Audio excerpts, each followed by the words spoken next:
Media.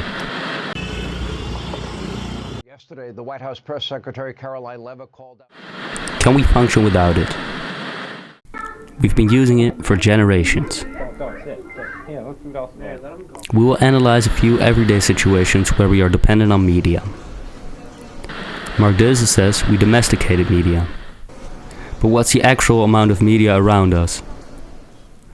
For example, in an everyday context. Do you know what subway we can take? We used to ask for directions, relying on people and shared knowledge. Today, navigation has shifted to our phones, outsourced to maps, data and algorithms. We no longer choose the route, we follow it. Mark Deuze calls this techno-realism. Media are not good or bad, but they're inevitable and omnipresent. Keep right to E11. At first glance, media and technology appear to simplify everyday life. Digital systems promise speed, efficiency, and constant accessibility.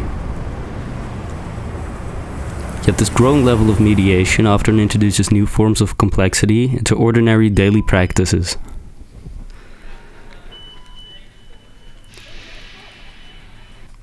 But also in a social context. As Mark Deuze might say, we have mediatized romance. Connection is no longer led by chance, but by an interface. Connection used to be a social skill. Now it's a digital transaction. A risky hello in person back then is now a safe swipe on a screen. Choosing food together used to be a conversation. Now it's a parallel scroll. In an economical context, cash was the universal currency for centuries. Now, card-only and digital wallets are becoming the norm. A simple transaction has shifted from a physical exchange to a data point in a network, as demonstrated here.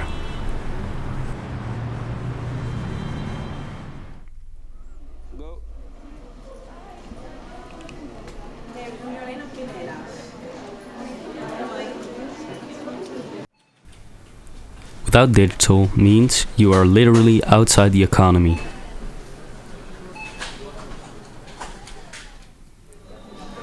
But is this all? What other media do we encounter without even noticing?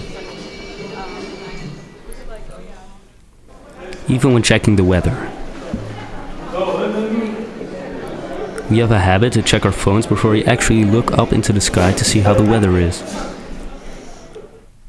However, apps in our phones are absolutely not always right. To continue with our general review of how we are affected by media, according to Mark Deuze, we no longer simply live with media, but we live in media. This is the condition of deep mediatization. Media are not just tools we use, they are the infrastructures and environments we inhabit. This library is no longer just a room with books, but it's a mediated public space. And each student is not just an individual learner. They are a node in a dense network of peer screens and perpetual digital signals. The physical space hasn't changed, but the medium of our experience has been utterly transformed. Media today are both pervasive and ubiquitous, shaping how we move through everyday life. They are no longer just tools we choose to use, but systems that quietly structure our routines and social interactions. Logging in is no longer mainly about connection. It has become part necessary to participate in everyday activities, and increasingly to remain visible and socially present at all. We have moved beyond simply using media. We now inhabit a fully mediated world. Our most basic human activities, how we nourish ourselves, how we navigate physical space, how we form relationships and create values, are fundamentally organized by digital platforms shaped by streams of data and guided by algorithmic reasoning. This constant mediation delivers undeniable convenience, but it also breeds a subtle, pervasive uncanniness. A quiet realization that our choices, our attention, and even our sense of time are no longer entirely of our own.